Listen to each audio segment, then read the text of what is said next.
اللهم صل على محمد وعلى آل محمد كما صليت على إبراهيم وعلى آل إبراهيم إنك حميد مجيد. اللهم بارك على محمد وعلى آل محمد كما باركت على إبراهيم وعلى آل إبراهيم إنك حميد مجيد. اللهم ربنا آتنا في الدنيا حسنة وفي الآخرة حسنة وقنا عذاب النار. ربنا آتنا من لدنك رحمة وهيئ لنا من أمرنا رشدا. لا إله إلا أنت سبحانك إني كنت من الظالمين. لا حول ولا قوة إلا بالله العلي العظيم. الحمدللہ آج 21 محرم الحرام 1438 ہجری 23 اکتوبر 2016 اور اتوار کا دن ہے. بھائیو، قرآن حکیم میں اللہ تعالیٰ نے سورۃ المؤمنون کی آیت نمبر 53 میں ارشاد فرمایا: اعوذ باللہ السمیع العلیم من الشیطان الرجیم، بسم اللہ الرحمن الرحیم. اگلی امتوں کا ذکر کرتے ہوئے کہ انہوں نے اپنے نبیوں کے جانے کے بعد ان کی تعلیمات کو کس طریقے سے ٹیمپر کیا اور آپس میں فرقوں میں بٹ گئے. فَتَقَطَّعُوا أَمْرَ بَيْنَهُمْ زُبُرًا، پس انہوں نے کاٹ دیا اور پارا پارا کر دیا اپنی جمعیت کو، اللہ کی طرف سے جو حکم آیا تھا اس کو توڑ دیا.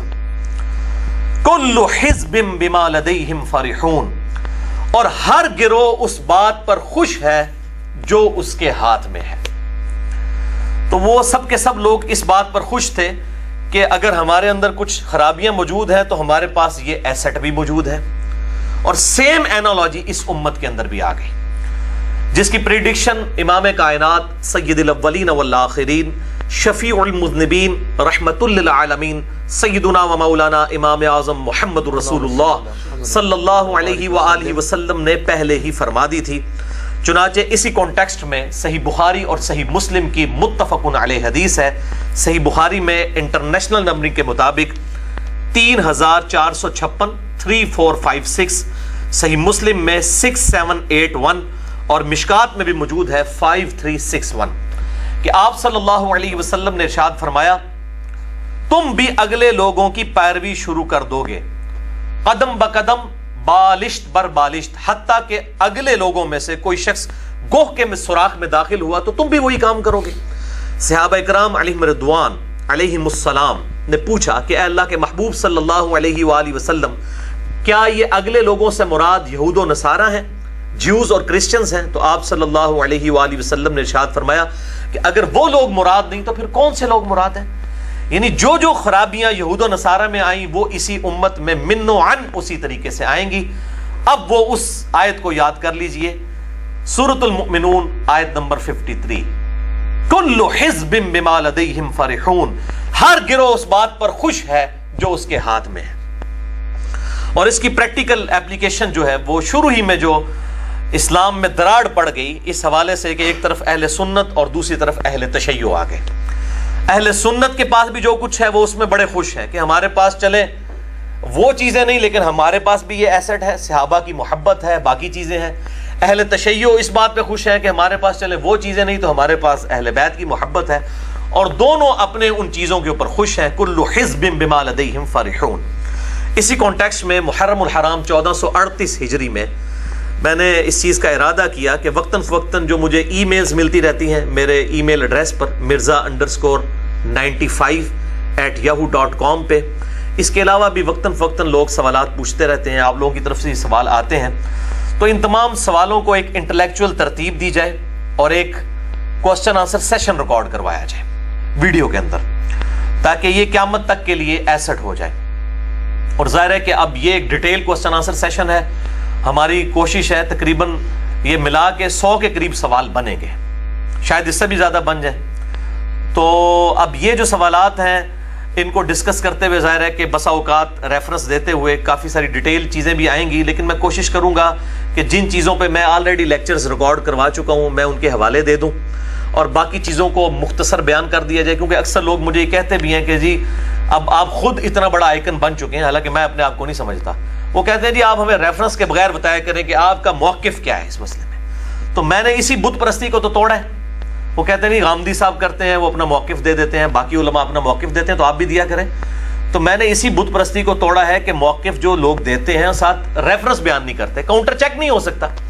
احادیث بھی کوئی بیان کرتے ہیں ان کی بھی نمبرنگ نہیں بتاتے, ضعیف ہو صحیح ہو بیان کر جاتے ہیں. اور سب کے سب اہل سنت کہلوانے والے تینوں گروہ, بریلوی, دیوبندی اور سلفی یعنی اہل حدیث اور اہل تشیع کا بھی یہی حال ہے.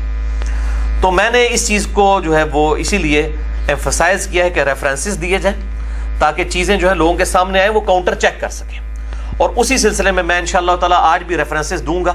جو احادیث کے نمبرز مجھے زبانی یاد ہوں گے میں بتا دوں گا, ادروائز میں ریفرنسز اتنے دے دوں گا کہ انشاءاللہ میرے لیکچرز میں وہ چیزیں مل جائیں گی. تو کچھ چیزوں کو میں سکپ کرتا چلا جاؤں گا اور سوالات میں صرف اپنا اوپینین سامنے رکھتا جاؤں گا. ظاہر ہے کہ ایک ایک سوال کو اگر ڈیپ ڈگ کریں گے تو ایک پنڈورا باکس جو ہے وہ کھل جائے گا. تو اس حوالے سے جو ہے نا پیش کی معذرت. اور ظاہر ہے کہ آج کچھ باتیں ایسی آئیں گی جو اہل سنت کو بری لگیں گی, کچھ اہل تشیع کو بری لگیں گی, لیکن اب میرا ایک منصف مزاج آدمی کی حیثیت سے یہ میری ذمہ داری ہے کہ میں حق بات لوگوں تک پہنچاؤں چاہے کسی کو بری لگے. تو اسی کانٹیکسٹ میں جو مجھے سوالات ملتے رہے, فیڈ بیک ملتے رہے, ان کو ہم نے سب کو کمپائل کیا. اور اسلام آباد سے الحمدللہ ہمارے بھائی جو ہے علی الاحسن نقوی صاحب بھی تشریف لائے ہوئے ہیں. ان کی بھی کافی ایکسپرٹیز ہے اس فیلڈ کے اندر. تو ان کے پاس بھی کچھ سوالات تھے, تو میں نے یہ سوالات ان کے سامنے کیے تاکہ یہ 1 to 1 مجھ سے کوشچن کریں اور انشاءاللہ تعالیٰ یہ چیزیں ریکارڈنگ میں آتی جائیں. اور چونکہ ان کا تجربہ بھی ہے اس حوالے سے تو یہ بہتر انداز میں کوشچن کر سکتے ہیں. تو اسی کانٹیکسٹ میں ڈیٹیل میں جانے سے پہلے میں کچھ اناؤنسمنٹس بھی کر دوں, مزید کچھ تمہیدی باتیں جو میں ضروری سمجھتا ہوں. اب ظاہر ہے ایک شاید 3-4 گھنٹے کی نشست جو ہے وہ ریکارڈنگ میں آئے تو وہ چیزیں اس میں آ جائیں. اس میں سے پہلی ضروری بات وہ یہ ہے کہ آپ میں سے اکثر لوگ میرے ماضی سے واقف ہیں اور انٹرنیٹ پہ تو اب لاکھوں لوگوں تک یہ بات پہنچ چکی ہے. میں پھر ریپیٹ کر دوں کہ میرے بھائیوں, میری پیدائش ایک کٹر بریلوی خاندان میں ہوئی 4 اکتوبر 1977 اور آج جو ڈیٹ ہے وہ ہے 23 اکتوبر 2016, یعنی تقریباً میری 39 ایئرز ایج ہو چکی ہے اس وقت, اور لیونر ایئرز کے اعتبار سے 40 سے کراس کر چکی ہے. تو میں اپنی پیدائش 4 اکتوبر 1977 سے لے کر 2007 کے اینڈ تک تقریباً 30-31 سال تک بریلوی رہا. اس کے بعد کچھ عرصہ 2008 میں دیوبند اور پھر کچھ عرصہ اہل حدیث کے ساتھ بھی گزرا. اور اس کے بعد پھر سٹڈی کے طور پر میں نے اہل تشیع کو بھی بڑے قریب سے دیکھا, ان کی بھی چیزیں سنی, پڑھی اور دیکھی. اور الحمدللہ آج بھی میں سب کی باتیں سنتا ہوں, جس کی حق بات ہے قبول کرتا ہوں, اور جہاں پر اختلاف ہے علمی طریقے سے بغیر کسی کلمہ گو مسلمان کی تکفیر کیے ہوئے اپنا پروٹیسٹ اس کے سامنے ریکارڈ کروا دیتا ہوں. باقی حق کسی کو گھول کے پلانا یہ میری ذمہ داری نہیں ہے, یہ تو انبیاء کی ذمہ داری نہیں ہے, ان کی بھی ذمہ داری ہے وما علینا الا البلاغ. تو بات صرف پہنچا دینا یہ ہے ذمہ داری. اور اسی حوالے سے میں اپنی وہ اناؤنسمنٹ پھر ریپیٹ کر دوں کہ الحمدللہ میری روٹی دین کے ساتھ نہیں جڑی ہوئی, اور میں اپنی ذات کی خاطر دین سے 1 روپیہ کمانے کو بھی قطعاً حرام سمجھتا ہوں. میں کسی پہ فتویٰ نہیں لگا رہا اور نہ یہ کہہ رہا ہوں کہ سورس آف انکم دین کو بنانا حرام ہے, یہ میں بات نہیں کر رہا, اپنی ذات کی خاطر. اور میں لعنت بھیجتا ہوں کسی بھی بیرونی امداد پر, خواہ وہ سعودیہ کی طرف سے آئے خواہ ایران کی طرف سے آئے, کہ وہ اپنے ملکوں کا, اپنے فرقوں کا اپنا ایجنڈا ہمارے ملک کے اندر لانچ کریں یا سب کانٹیننٹ انڈیا, پاکستان, بنگلہ دیش میں. میں اس کے بالکل خلاف ہوں. کتاب و سنت کے خلاف کسی کے ایجنڈے کو میں ایکسیپٹ کرنے کے لیے تیار نہیں. اور یہی وجہ ہے کہ میرے بھائیوں میں نے فرقہ واریت کو 3 طلاقیں دے کر اور 4 تکبیریں پڑھ کر ہمیشہ کے لیے دفنا دیا ہے. اور جس کی روٹی میرے بھائیوں دین کے ساتھ جڑ جائے گی اور وہ فرقہ واریت میں پڑ جائے گا, وہ کبھی بھی آپ کو حق بات نہیں کرے گا, الا ماشاءاللہ کوئی لاکھوں میں ایک ہو کہ کوئی بات کر دے. ادروائز اس کو ہر وقت فکر لگی رہے گی اگر مسجد کمیٹی نے مجھے فارغ کر دیا تو میرے بال بچوں کا رزق کا خرچہ کون اٹھائے گا. اللہ تعالیٰ سے دعا کریں کہ اللہ تعالیٰ اس دن سے پہلے کہ ہماری روٹی دین کے ساتھ جڑ جائے, اللہ تعالیٰ ہمیں ایمان و عافیت کے ساتھ مدینہ شریف میں موت, بقیع غرقد میں مدفن اور جنت الفردوس میں اپنے محبوب صلی اللہ علیہ وآلہ وسلم کا پڑوس عطا فرمائے, آمین. بھائیو, آج کے کوسچن آنسر سیشن کو سٹارٹ کرنے سے پہلے میں 3 چیزیں بتا دوں. نمبر 1 اللہ کا فہم، نمبر 2 اللہ کے محبوب صلی اللہ علیہ وآلہ وسلم کا فہم، اور نمبر 3 ہمارے اسلاف کا فہم. یہ اکثر کہتے ہیں نا فہم کے مطابق بات کریں کہ ان کا فہم کیا تھا. یہ 3 فہم جو ہیں، جو میں نے اپنے ریسرچ پیپر میں بھی لکھے ہیں، ان کا تعارف بھی میں بعد میں کروا دوں گا. یہ میں بتاؤں، اس کے بعد انشاءاللہ علی الحسن نقوی صاحب 1 to 1 میرے ساتھ کوشچن کریں گے، اور میں انشاءاللہ ان کے جواب ریکارڈنگ کے اندر لے کر آؤں گا انشاءاللہ تعالی. تو یہ پہلے تو سنیں اللہ کا فہم کیا ہے. ہم جو آج ڈسکشن کرنے جا رہے ہیں اس کی ضرورت کیوں ہے. میرے بھائیو، آج سوشل میڈیا کا دور ہے، میڈیا گائیڈڈ لوگ ہیں. لوگ جو ہیں وہ علماء کی تقریریں نہیں سنتے، وہ ان سے متنفر ہیں. جمعے والے دن بھی بالکل اینڈ پہ پہنچتے ہیں، اور ویسے ہی علماء نے اپنا کریکٹر بھی اس طریقے سے پریزنٹ کیا کہ ان پر اعتماد نہیں کرتے. اور میڈیا پہ اب اہل سنت، اہل تشیع اور باقی جو ان کے آف شوٹس ہیں، ان کے اختلافات اس طرح سامنے آ چکے ہیں کہ آج وہ باتیں نہیں ہو سکتی کہ ہم یہ باتیں ڈسکس نہیں کریں گے. ڈسکس کرنے کا مطلب ہے کہ آپ نے اگلے مکتبہ فکر کو واک آؤٹ دے دیا کہ ہم آپ کی ان دلائل کا مقابلہ ہی نہیں کر سکتے. تو اسی چیز کو ملحوظ خاطر رکھتے ہوئے میں نے یہ سٹیپ لیا ہے کہ پبلک کو، ہماری ینگ جنریشن تک یہ بات پہنچے جو ہم نے ذلت و خواری میں 40 سال کے بعد چیزیں سمجھی ہیں، وہ ہم ان کو پہلے ہی بتا دیں تاکہ وہ ایجوکیٹ ہو جائے. آج فیس بک کے اوپر کوئی ایک کلپ کوئی شیئر کروا دیتا ہے، کوئی ایک پوسٹ لگا دیتا ہے، تو ایسے لوگ بھی ہیں جن کے ملینز آف فالوورز ہیں، 30 40 لاکھ فالوورز بھی ہیں لوگوں کے، مذہبی پرسنالٹیز کے.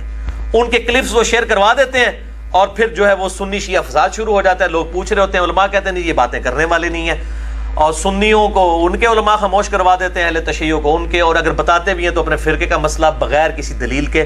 تو اب اس حوالے سے میں اللہ کا فہم بیان کروں گا، اللہ کے محبوب صلی اللہ علیہ وآلہ وسلم کا فہم بیان کروں گا، اور ہمارے سلف کا فہم امام مسلم بن حجاج قشیری المتوفى 261 ہجری رحمہ اللہ تعالی وعلیہ السلام، ان کا فہم بھی انشاءاللہ میں بیان کروں گا. یہ تینوں فہم. پہلا فہم سنیں، سورۃ البقرہ آیت نمبر 159 اور 160. اعوذ باللہ من الشیطان الرجیم، بسم اللہ الرحمن الرحیم. ان الذین یکتمون ما انزلنا من البینات، بے شک وہ لوگ جو کہ چھپا لیتے ہیں ان روشن ہدایت کی باتوں کو جو ہم نے نازل کی ہیں، من بعد ما بیناہ للناس، بعد اس کے کہ ہم نے لوگوں کی ہدایت کے لیے ان کو ہم نے تو بیان کر دیا، فی الکتاب، اپنی کتاب میں، اولئک یلعنہم اللہ، ایسے لوگوں پر اللہ کی لعنت ہے، ویلعنہم اللاعنون، اور تمام لعنت کرنے والوں کی لعنت ہے جو حق بات کو چھپا لیتے ہیں. اس وقت یہود و نصارہ چھپاتے تھے، آج ہمارے علماء چھپاتے ہیں، اور وہ آپ نے، میں نے حدیث شروع میں بتا دی کہ وہی خرابیاں اس امت میں بھی پیدا ہوں گی. اور وہ چھپاتے کیوں ہیں؟ تاکہ وہ کل حزب بما لدیہم فرحون، ہر گروہ اس پہ ہی خوش رہے جو وہ اپنے اسی کنویں کا مینڈک بنا رہے جو اس کے پاس موجود ہے. تو اب اللہ تعالیٰ فرماتا ہے کہ ان پر لعنت رہے گی، اللہ کی اور تمام لعنت کرنے والوں کی لعنت. کب تک؟ الا الذین تابوا، ہاں مگر وہ لوگ جو توبہ کر لیں، اور صرف توبہ نہیں، وہ اصلحوا، اور اپنی اصلاح کر لیں، اور صرف اصلاح بھی نہیں، وبینوا، اور وہ باتیں جو چھپائی تھی بیان بھی کر دیں. فَأُولَئِكَ أَتُوبُ عَلَيْهِمْ، تو ایسے لوگوں کی توبہ پھر اللہ تعالیٰ قبول کرے گا. وَأَنَا التَّوَّابُ الرَّحِيمُ، اور میں توبہ قبول کرنے والا، رحم فرمانے والا ہوں. تو ایسے لوگوں کی توبہ قبول ہوگی، ان لوگوں کی نہیں ہوگی جو کہیں گے جی پردے ڈالو. اگلے زمانے میں تو پردے ڈالے جا سکتے تھے. ساتھ والے گاؤں میں کیا ہوتا تھا کسی کو پتہ نہیں ہوتا تھا. آج دنیا کے کسی گاؤں میں کوئی ایکٹیویٹی ہوتی ہے تو میڈیا کے ذریعے پبلک تک پہنچ جا سکتی ہے، اور پہنچ جاتی ہے میڈیا کے ذریعے. لہٰذا یہ امپاسبل ہے کہ آج کل یہ باتیں چھپائی جا سکیں، امپاسبل. تو یہ تو میں نے اللہ کا فہم بیان کر دیا. اب سنیے دوسرا فہم، وہ ہے ہمارے محبوب صلی اللہ علیہ وآلہ وسلم کا فہم. چنانچہ جامعہ ترمذی میں انٹرنیشنل نمبر کے مطابق 2649 نمبر حدیث ہے. سنن ابی داؤد میں 3658 نمبر، سنن ابن ماجہ میں 261 نمبر، اور مشکات المصابیح میں بھی موجود ہے، جسے میں نے انسائکلوپیڈیا آف حدیث کا نام دیا ہے، اور پورا لیکچر ریکارڈ کروایا ہے، مسئلہ نمبر 111 مشکات المصابیح کا مکمل تعارف. اس میں 223 نمبر حدیث ہے. اور دور حاضر میں بہت بڑے محقق حدیث کی فیلڈ کے عرب کے اندر، وہ البانیہ کے رہنے والے تھے، بعد میں وہ سعودیہ میں بھی شیخ الحدیث رہے، بلکہ محدث اعظم سعودیہ رہے، بعد میں ان کو نکال دیا گیا، بل پوری دنیا میں ان کو قدر کی نگاہ سے دیکھا جاتا ہے، شیخ محمد ناصر الدین البانی رحمہ اللہ تعالی المتوفی 1999 عیسوی، انہوں نے اس حدیث کو صحیح کہا ہے، اور ہمارے سب کانٹیننٹ میں انہی کے لیول کی بڑی پرسنالٹی اور بعض معاملات میں ان سے بھی بڑی پرسنالٹی شیخ حافظ زبیر علی زئی رحمہ اللہ المتوفی 1435 ہجری المتوفی 2013 عیسوی بمطابق 10 نومبر، انہوں نے بھی اس حدیث کو صحیح کہا، امام حاکم نے بھی اس حدیث کو صحیح کہا، اور امام ذہبی نے بھی موافقت کی۔ یہ جو حدیث میں بیان کرنے جا رہا ہوں، اللہ کے محبوب صلی اللہ علیہ وسلم کا فہم کہ آپ صلی اللہ علیہ وسلم نے فرمایا، سیدنا ابو ہریرہ رضی اللہ تعالی عنہ وعلیہ السلام سے یہ روایت ہے کہ جس شخص سے کوئی علم کی بات پوچھی گئی اور وہ اس کو معلوم تھی، اس کے باوجود اس نے وہ یہ بات چھپا لی کہ گلاں کرنیاں نہیں چاہیے، حالانکہ وہ اللہ کے محبوب صلی اللہ علیہ وسلم وہ باتیں کر کے گئی ہیں۔ These people are trying to teach their prophet، یہ لوگ اپنے نبی کو سمجھانا چاہتے ہیں کہ تم نے ایسی باتیں کیوں کی ہیں۔ آج اگر ہم بیان کر رہے ہیں بخاری اور مسلم سے، کہتے ہیں یہ بیان نہیں کرنی چاہیے، بھئی وہ میری ذاتی باتیں ہیں، وہ اللہ اور اس کے محبوب صلی اللہ علیہ وسلم کی باتیں ہیں، وہ مستقبل کی پریڈکشنز ہیں، اور ائمہ محدثین نے پوری کتابیں لکھی ہیں۔ دلائل النبوہ امام بہیقی کی کتاب اٹھا کے دیکھیں، 3000 کے قریب احادیث ہیں، وہ پریڈکشنز، پروفیسیز، مستقبل کی خبروں پہ ہیں جو آپ صلی اللہ علیہ وسلم نے فیوچر کی خبریں دیں، جو جسٹیفائی کرتی ہیں کہ اللہ کے محبوب صلی اللہ علیہ وسلم کے پاس غیبی خبریں آتی تھیں، وہ اللہ کے پیغمبر ہیں۔ تو یہ حدیث دیکھیں، اس سے علم کی بات پوچھی گئی اور اسے معلوم تھی، اور اس نے پھر بھی نہ بتائی کہ گلاں کرنیاں نہیں چاہیے، تو قیامت والے دن ایسے شخص کو اللہ تعالی عذاب دے گا، اور عذاب بھی آپ صلی اللہ علیہ وسلم نے فرمایا کہ آگ کی لگام اس کے منہ میں ڈال دی جائے گی۔ نعوذ باللہ من ذالک، اللہم اجرنا من النار، اللہم اجرنا من النار، اللہم اجرنا من النار۔ ہاں جی، اللہ کے محبوب صلی اللہ علیہ وسلم کا فہم ہو گیا۔ اب تیسرا فہم، وہ ہمارے سلف کا فہم، اور سلف بھی کوئی عام نہیں ہے، اہل سنت کے بہت بڑے امام محمد بن اسماعیل بخاری رحمہ اللہ تعالی المتوفی 256 ہجری کے سب سے لائق ترین شاگرد ابو الحسین، ان کی کنیت بھی شاہ جی کنیت ابو الحسین ہے ان کی، اور واقعی حسینی والا انہوں نے کام کیا۔ ابو الحسین مسلم بن حجاج قشیریہ ایران میں ایک علاقہ تھا، وہاں کے رہنے والے تھے، رحمہ اللہ تعالی وعلیہ السلام المتوفی 261 ہجری۔ ان کا میں فہم بتانے لگا ہوں۔ امام بخاری کے شاگرد ہیں اور الحمدللہ اہل سنت کے امام ہیں، جن کی یہ صحیح مسلم شریف ہے۔ ان کا فہم صحیح مسلم میں انہوں نے مقدمہ لکھا، وہ میں نے پورا مقدمہ پڑھایا ہے، مسئلہ نمبر 36 اہل سنت پاک.com ہماری ویب سائٹ پہ۔ تو یہ ان کا میں فہم ورڈ بائی ورڈ، وہ اپنے شاگرد نے جب ان کو مشورہ دیا کہ آپ کو ایسی کتاب لکھیں کہ جس کتاب میں صحیح الاسناد احادیث جمع ہو جائیں تاکہ عوام الناس کے لیے آسانی ہو جائے، تو انہوں نے اپنے شاگرد کے جواب میں مقدمہ لکھا، اور وہ مقدمہ صحیح مسلم کا حصہ ہے، بلکہ پہلی جو 92 روایات ہیں نا وہ مقدمے کی ہیں۔ 93 نمبر روایت حدیث جبریل ہے، جہاں سے کتاب الایمان شروع ہوتا ہے، تو پہلی 92 روایتیں جو ہیں وہ مقدمے کی روایتیں ہیں، اور اس میں انہوں نے بڑی ڈیٹیل سے گفتگو کی ہے۔ ان کے شاگرد ہیں ابو اسحاق، وہ اس سے گفتگو کرتے ہوئے مقدمے میں لکھتے ہیں، اور یہ مسلم کا حصہ ہے جی، یہ الگ سے نہیں چھپا ہوا، صحیح مسلم کا حصہ ہے۔ اور میں اسی لیے کہتا ہوں کہ مسلم شریف کو باقی ساری اہل سنت کی کتابوں پہ اس اعتبار سے، جو مین سٹریم کی کتابیں ہیں، بخاری، ابو داؤد، ترمذی، نسائی، ابن ماجہ، اس پہ فوقیت حاصل ہے کہ امام مسلم نے خود مقدمہ لکھ دیا ہے کہ صحیح حدیث کیوں ضروری ہے۔ اسی تو میں نے پورا لیکچر دیا ہے، ضعیف الاسناد اور من گھڑت احادیث کے فتنے کا تحقیقی جائزہ، اہل سنت پاک.com پہ مسئلہ نمبر 36۔ تو یہ امام مسلم سلف، ان سے بڑا کون سلف ہوگا؟ ان کا فہم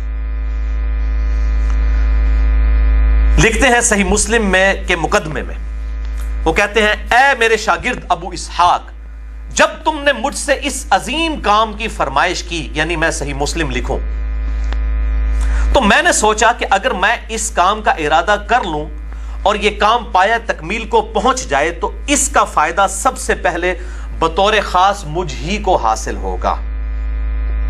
اس کے اسباب بہت ہیں، مگر ان کے ذکر سے یہ تمہیدی گفتگو لمبی ہو جائے گی، مختصر یہ کہ اس پختہ طریقے سے تھوڑی مقدار میں روایات کو یعنی احادیث کو تحقیق کے ساتھ مرتب کرنا زیادہ آسان اور فائدہ مند ہے بجائے بہت زیادہ روایتوں کے جمع کرنے کے.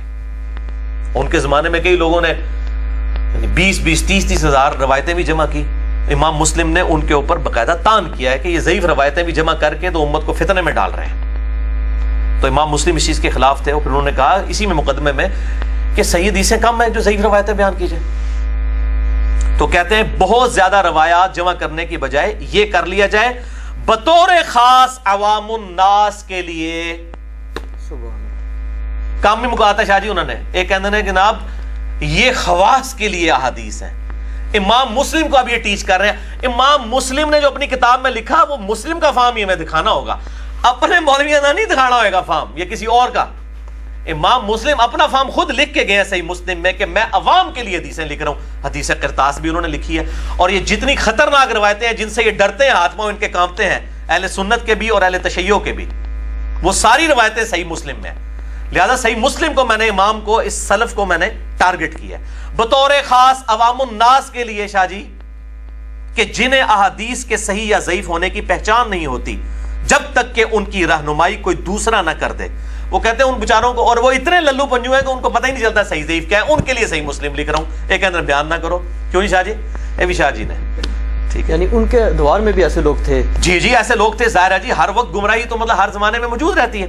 اچھا جی, جب ایسی صورتحال ہو جو ہم نے بیان کی تو تھوڑی تعداد میں صحیح احادیث کا جمع کر دینا زیادہ مقدار میں غیر مستند روایات کو جمع کرنے سے زیادہ نفع بخش ہوگا, بجائے کہ آپ بہت ساری جسم کی. میں نے بھی یہی کام کیا ہے, یہ میں اپنے پمفلٹ کا تعارف بھی یہاں پر انشاءاللہ تعالی ابھی شروع میں ہی کروا دیتا ہوں تاکہ یہ معاملہ جو ہے وہ جس سے میں پڑھ کے سنا رہا ہوں. تو یہ تو ہو گیا امام مسلم کا فہم. صحیح مسلم کے حوالے سے میں کلیریفیکیشن دے دوں, مجھے اتنی ای میلز آتی ہیں تو یہ میں ذرا کلیریفیکیشن تھوڑی دے دوں کہ صحیح مسلم جو ہے اس کی جو دارالاسلام نے انٹرنیشنل نمبرنگ چھاپی ہے نا, یہ صحیح مسلم شریف یہ عربی نسخہ ہے جو دارالاسلام انٹرنیشنل سب سے بڑا ادارہ ہے اہل سنت کا احادیث کی کتابوں کا, یہ ان کی ہے کتب ستہ میں سے صحیح مسلم شریف. اس میں انٹرنیشنل نمبرنگ کے مطابق 7563 احادیث ہیں, کانٹینیوس نمبرنگ, ٹھیک ہے. لیکن اس وقت عرب کے اندر ایک اور نمبرنگ چل رہی ہے, وہ ہے فواد عبد الباقی کی, جو بٹوں والی نمبرنگ ہے سلیش کے ساتھ. یعنی ایک حدیث کے اگر کئی ترک آئے ہیں نا تو نمبر جو ہے وہ اس کو روک لیتے ہیں, اس کے بٹے چلانا شروع کر دیتے ہیں, اتنے بٹا اتنا. اس کے مطابق صحیح مسلم میں 3033 حدیثیں ہیں, لیکن وہ ڈسکنٹینیوس ہیں. وہ ایک ایک روایت کے کئی طریق ہیں. مثلا یہ جو پہلی حدیث ہے صحیح مسلم کی کہ جس نے میری طرف کوئی جھوٹی حدیث منسوب کی اپنا مقام دوزخ میں دیکھ لے. اب یہ حدیث جو ہے وہ سیدنا علی رضی اللہ تعالیٰ عنہ سے ہے, سیدنا ابو ہریرہ رضی اللہ تعالیٰ عنہ سے ہے, سیدنا انس بن مالک رضی اللہ تعالیٰ عنہ سے ہے, سیدنا مغیرہ ابن شعبہ رضی اللہ تعالیٰ عنہ سے ہے, سیدنا جابر بن عبداللہ رضی اللہ تعالیٰ عنہم اجمعین علیہم السلام سے ہیں. تو وہ سارے طریق آتے ہیں, نمبر ایک وہ دیتے ہیں, جبکہ کانٹینیوس نمبرنگ میں وہ نمبر اس طریقے سے آگے چلیں گے. تو ہم نے اپنی ویب سائٹ پہ بھی کانٹینیوس نمبرنگ ہے, میں جو ریفرنس دیتا ہوں وہ کانٹینیوس نمبرنگ ہے. شیخ زبیر صاحب نے اب جو تخریج کی ہے نا مشکات المصابیح کی, اس میں انہوں نے فواد عبد الباقی والی دے دی ہے, اس کی وجہ سے بڑی مصیبت کھڑی ہو جاتی ہے. تو بہرحال یہ صحیح مسلم کا میں نے اس لیے بتا دیا. پاکستان میں کانٹینیوس نمبرنگ کے ساتھ شیخ زبیر صاحب کی کتابیں جن لوگوں نے چھاپی ہیں, مکتبہ اسلامیہ, یہ ان کی صحیح مسلم ہے, 3 جلدوں میں شائع ہوئی ہے. ہر جلد میں 2 آگے سب جلدیں, یعنی 6 جلدوں والی. یہ اہل حدیث کا ترجمہ ہے علامہ وحید الزمان صاحب کا. یہ انٹرنیشنل نمبر کے مطابق ہے مکتبہ اسلامیہ کی صحیح مسلم, اور اسی کا ہی PDF ہماری ویب سائٹ اہل سنت پاک .com پہ رکھا ہوا ہے. جس نے دیکھنی ہے حدیث وہ اس کانٹینیوس نمبرنگ والی صحیح مسلم میں دیکھے تو انشاءاللہ اس کو مل جائے گی, کوئی مشکل نہیں ہوگی اس حوالے سے. البتہ جو دارالاسلام والوں کی ہے انہوں نے فواد عبد الباقی کی بھی بریکٹ میں نمبرنگ دے دی, انہوں نے دونوں نمبرنگ عربی والے نسخے میں ڈال دی ہیں, اپنی بھی نمبرنگ کانٹینیوس اور دوسری بھی.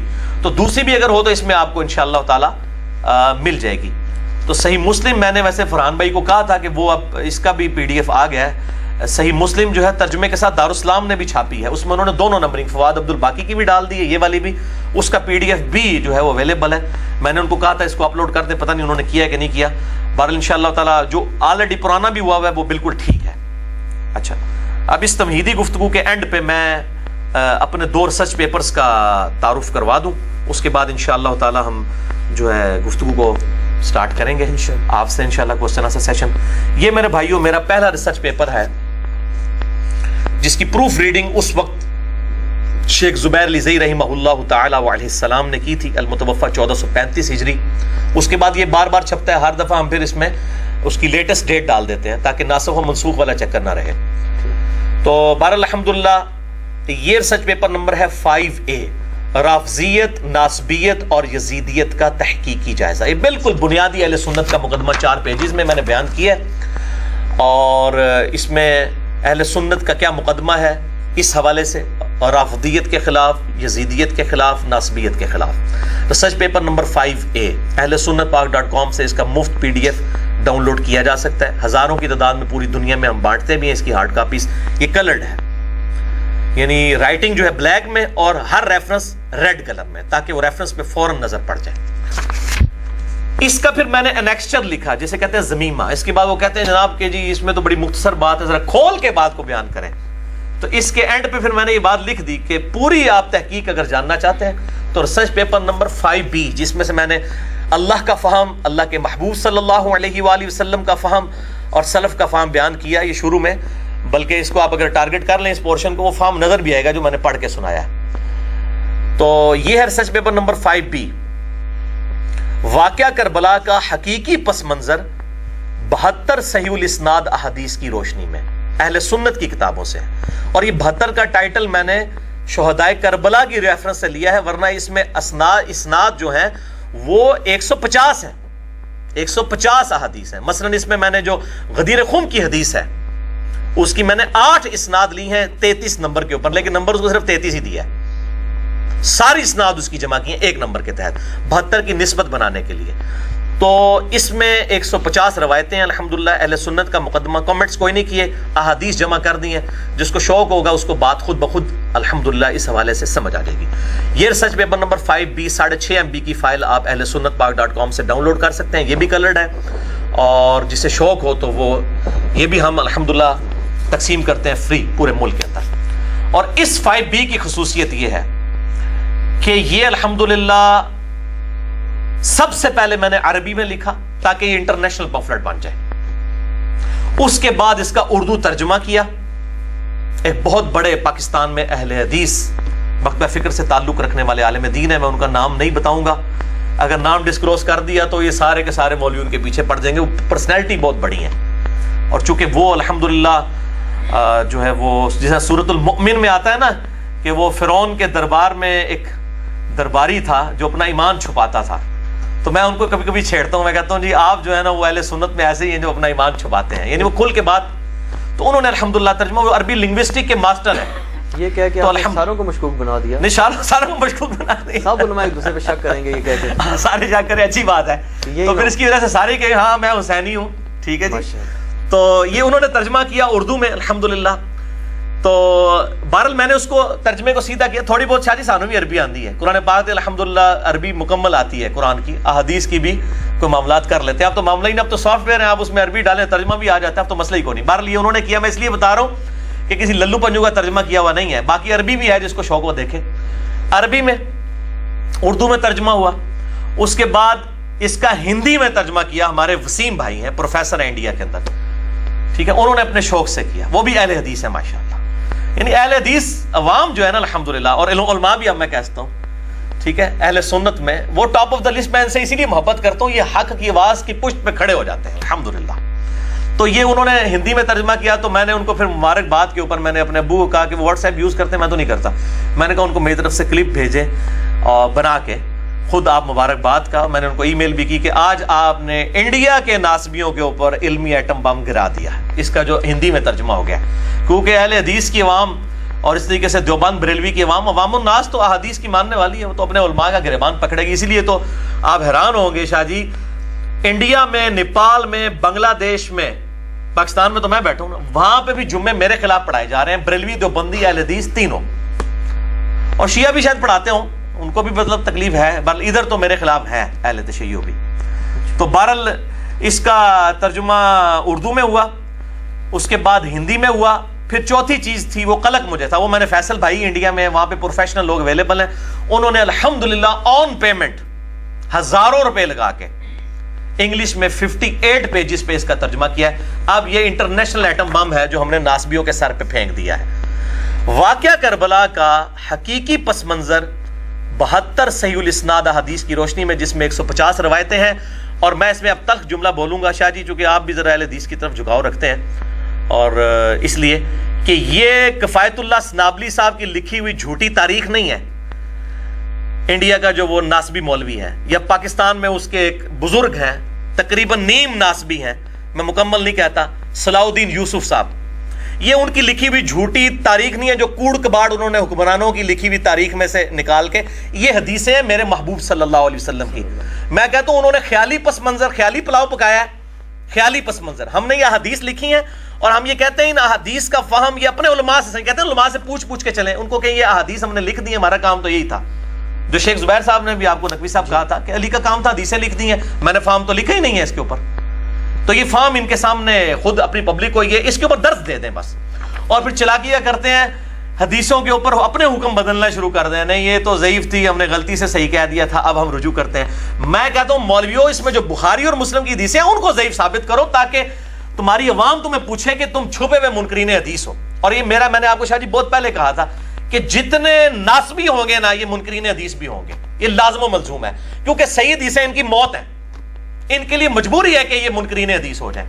آپ دیکھیں جتنے ناسبی ہیں نا، ماموم احمد عباسی کو دیکھ لیں، اس طریقے سے فیض عالم صدیقی کو دیکھ لیں، ہے تو اہل حدیث کے لبادے میں وہ بھی منکرین حدیث تھا.